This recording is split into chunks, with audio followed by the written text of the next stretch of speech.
Bismillahirrahmanirrahim. Assalamualaikum warahmatullahi wabarakatuh. Selamat pagi teman-teman yang berbahagia.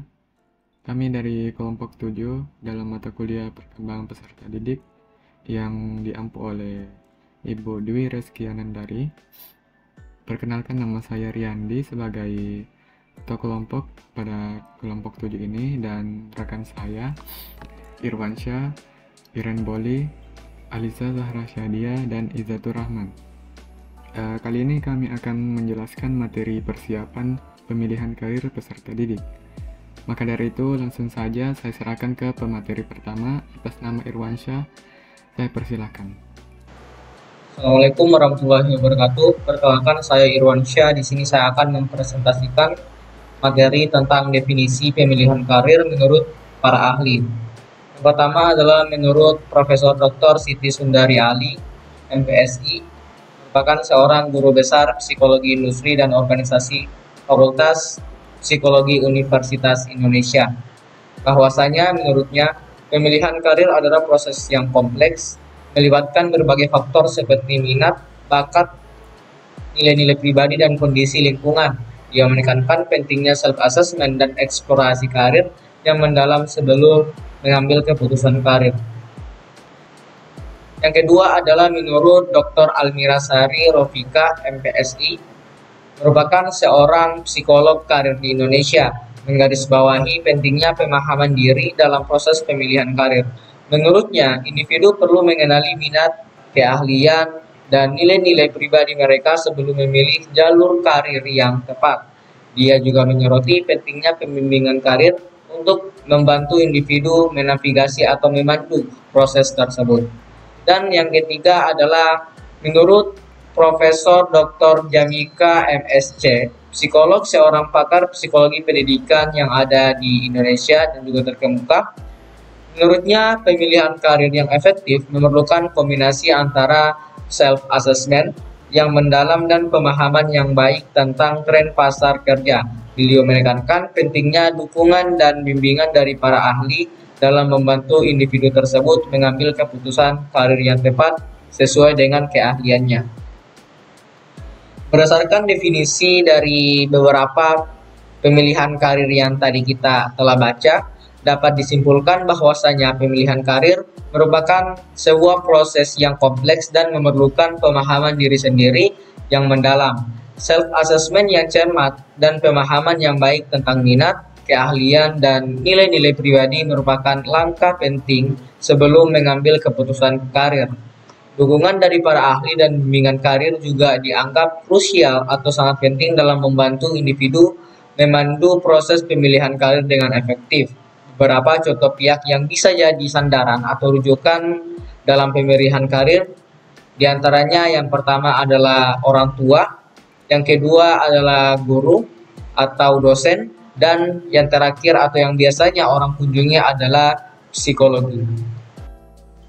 Perkenalkan, nama saya Irene Boli dengan NIM 2302 09501002.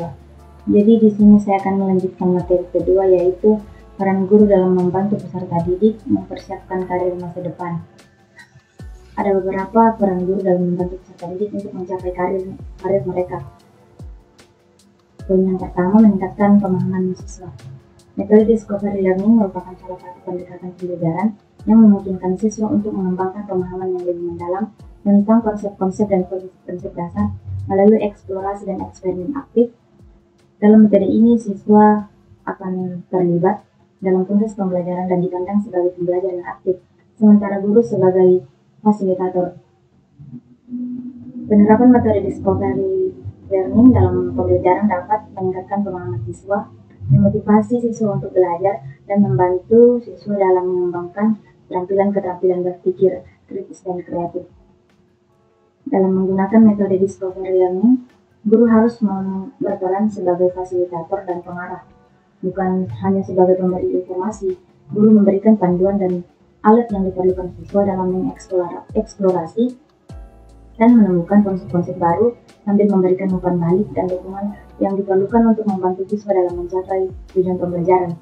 Kemudian untuk poin yang kedua, yaitu mengevaluasi belajar siswa. Dalam hal ini, evaluasi merupakan suatu proses pengukuran dan menilai sebagai upaya tindak lanjut untuk mengetahui hasil dan tidak berhasil atau tidaknya proses pembelajaran, atau dapat pula diartikan sebagai suatu proses pengumpulan dan penafsiran informasi untuk menilai keputusan-keputusan yang dibuat dalam merancang suatu sistem pengajaran di suatu jenjang atau lembaga pendidikan tertentu. Selain itu, ada fungsi diadakannya evaluasi pembelajaran terhadap siswa atau peserta didik antara lain. Yang pertama, evaluasi sebagai alat untuk mengetahui apakah siswa tersebut telah menguasai pengetahuan, keterampilan, dan materi pembelajaran yang telah diberikan oleh seorang guru. Yang kedua, untuk mengetahui kelemahan atau kekurangan siswa dalam melakukan kegiatan belajar. Yang ketiga, untuk mengetahui tingkat pencapaian peserta didik dalam pembelajaran, apakah sudah memahami dan menguasai keterampilan atau materi pembelajaran yang telah disampaikan oleh guru. Yang keempat, sebagai sarana umpan balik atau feedback bagi seorang guru yang bersumber dari siswa tersebut. Misalnya, seorang guru melontarkan stimulasi kepada peserta didik, apakah stimulasi tersebut mampu direspon oleh peserta didik tersebut atau sebaliknya, sehingga guru bisa mengetahui sejauh mana tingkat pemahaman siswanya dalam belajar, apakah sudah maksimal atau sebaliknya. Yang kelima, sebagai alat untuk mengetahui sampai mana perkembangan belajar siswa tersebut. Yang keenam, sebagai hasil belajar, sebagai laporan hasil belajar peserta didik yang diberikan kepada orang tua atau wali murid, sebagai bukti sampai mana tingkat kemampuan siswa tersebut, misalnya berupa rapor. Kemudian poin yang ketiga, peran guru dalam mendidik dan menginspirasi. Guru memiliki peran yang sangat penting dalam membentuk generasi inspiratif. Mereka bukan hanya pendidik di kelas, tetapi juga menjadi figur pemikiran bagi siswa. Guru yang inspiratif mampu membuka pintu keajaiban pengetahuan, mengunggah semangat, dan mendorong potensi tersembunyi dalam diri siswa. Selain itu, guru inspiratif mampu menginspirasi dan mendorong siswa untuk mencapai potensi terbaik mereka. Mereka memahami bahwa setiap siswa memiliki keunikan dan bakat yang berbeda-beda. Guru inspiratif membantu siswa menemukan minat mereka, mengembangkan bakat yang dimiliki, dan menghadapi tantangan dengan keberanian. Guru inspiratif memahami bahwa pendidikan bukan hanya tentang akademik, tapi juga tentang perkembangan pribadi dan emosional siswa. Mereka membantu siswa membangun rasa percaya diri. Mereka mengatasi rasa takut atau kekhawatiran dan memotivasi mereka untuk terus berusaha. Kemudian poin yang terakhir, poin keempat, yaitu peran guru BK dalam perencanaan karir peserta didik di sekolah. Yang pertama, pemantapan pemahaman diri berkenaan dengan kecenderungan karir dan pilihan kejuruan yang hendak dikembangkannya. Yang kedua, pemantapan dalam cita-cita karir dan kejuruan sesuai dengan bakat, minat, dan kemampuan yang hendak dikembangkan. Yang ketiga, orientasi dan informasi terhadap dunia kerja dan untuk memperoleh penghasilan untuk memenuhi kebutuhan hidup. Yang keempat, orientasi dan informasi terhadap pendidikan yang lebih tinggi, khususnya sesuai dengan karir dan kejuruan yang hendak dikembangkan. Yang kelima, pemantapan dalam sikap positif dan objektif terhadap pilihan kejuruan. Yang keenam, pengembangan dan pemantapan informasi tentang kondisi tuntunan dunia kerja, jenis-jenis pekerjaan tertentu, serta latihan kerja sesuai dengan karir dan kejuruan yang dipilih. Yang ketujuh, pengembangan dan pemantapan keterampilan kejuruan. Dan yang kedelapan, pelayanan kepada tamatan untuk mencari pekerjaan atau menyelenggarakan usaha sendiri. Baik, itulah materi yang dapat disampaikan. Terima kasih. Perkenalkan, nama saya Alisa Zara Syadia dengan NIM 2302095000080. Baik, di sini saya akan menjelaskan materi yang ketiga, yaitu tahapan perencanaan karir. Dalam tahapan perencanaan karir ada 2 poin yang harus kita ketahui, yaitu tahapan perjalanan karir dan langkah-langkah perencanaan karir. Poin pertama yaitu tahapan perjalanan karir. Secara umum, tahapan perjalanan karir seseorang dapat dikelompokkan ke dalam 5 tahapan. Tahapan pertama yaitu pertumbuhan, di mana biasanya terjadi pada usia awal antara 4 hingga 15 tahun. Anak-anak berada dalam tahap eksplorasi awal tentang diri mereka sendiri dan dunia sekitar mereka. Pada tahap ini, anak-anak seringkali terpengaruh oleh model peran di sekitar mereka, seperti orang tua, guru, atau tokoh masyarakat yang mereka kagumi. Ini adalah masa di mana anak-anak mulai membangun pemahaman awal tentang siapa mereka dan apa yang mereka inginkan dalam kehidupan mereka. Meskipun pemahaman ini masih sederhana dan belum matang, dalam tahapan ini penting bagi orang tua dan pendidik untuk memberikan dukungan dan bimbingan yang sesuai untuk membantu anak-anak dalam eksplorasi, minat, dan kemampuan mereka, serta menyediakan pengalaman yang mendukung pertumbuhan karir mereka di masa depan. Tahapan kedua yaitu penjajakan. Tahapan penjajakan terjadi pada usia 15-24 tahun. Tahap penjajakan merupakan periode penting dalam perencanaan karir, di mana individu mulai membangun pemahaman yang lebih matang tentang minat, nilai-nilai, dan pilihan karir mereka.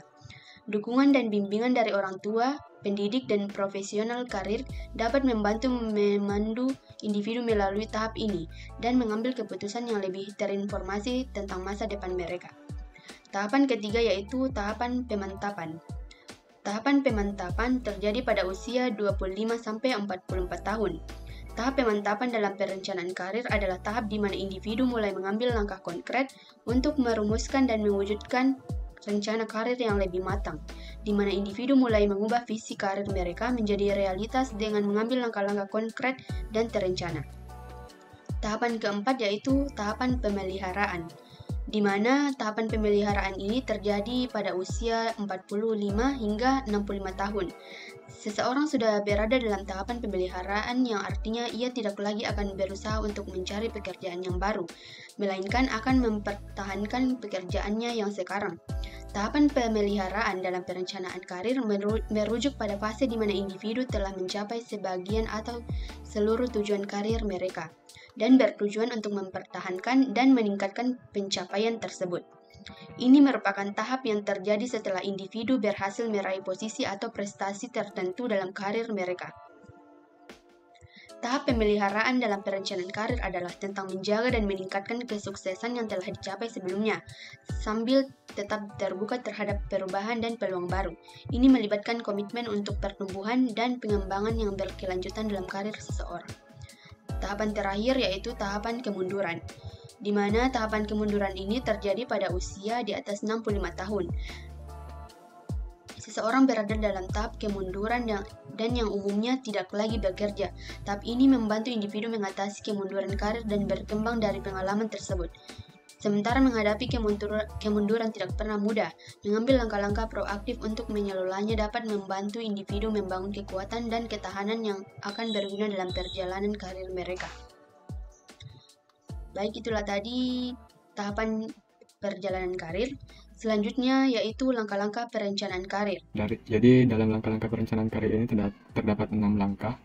Yang pertama itu menilai diri sendiri.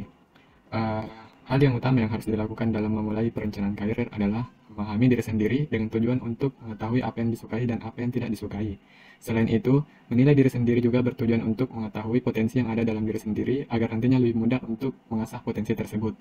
Ini adalah langkah awal dalam perencanaan karir di mana seseorang mengidentifikasi minat, nilai-nilai keahlian, kekuatan, dan kelemahan mereka.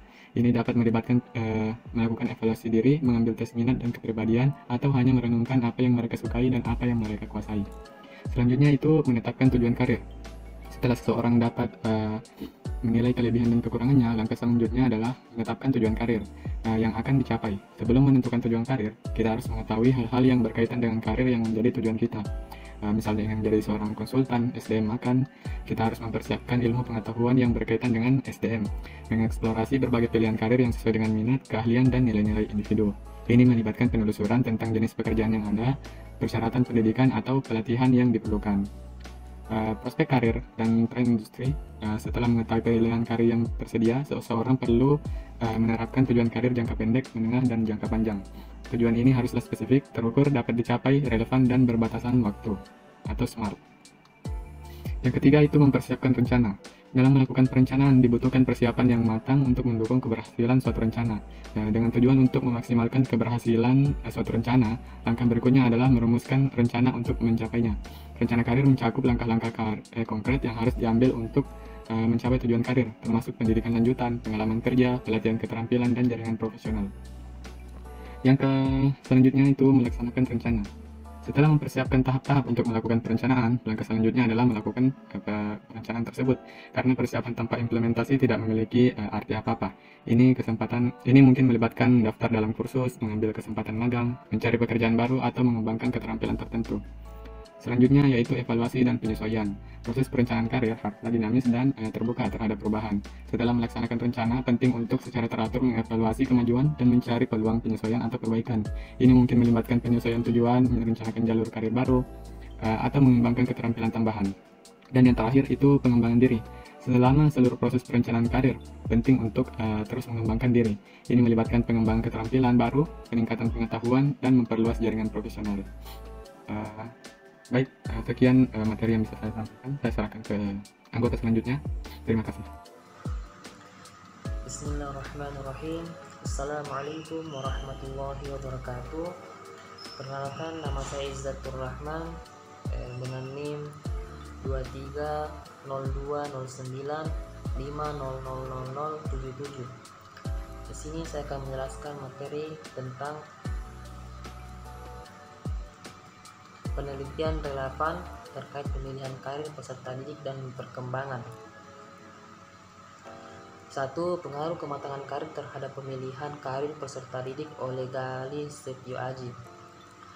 Penelitian ini bertujuan untuk mengetahui apakah kematangan karir memiliki pengaruh terhadap pemilihan karir peserta didik kelas 11 SMA Negeri 1 WDI dan dapat disampulkan atau dapat disimpulkan bahwa terdapat pengaruh yang positif dan signifikan antara kematangan karir terhadap pemilihan karir pada peserta didik SMA Negeri 1 WDI. 2. Kesiapan lulusan perguruan tinggi menetapkan awal pemilihan karir dengan model coaching oleh Zahra Peroni.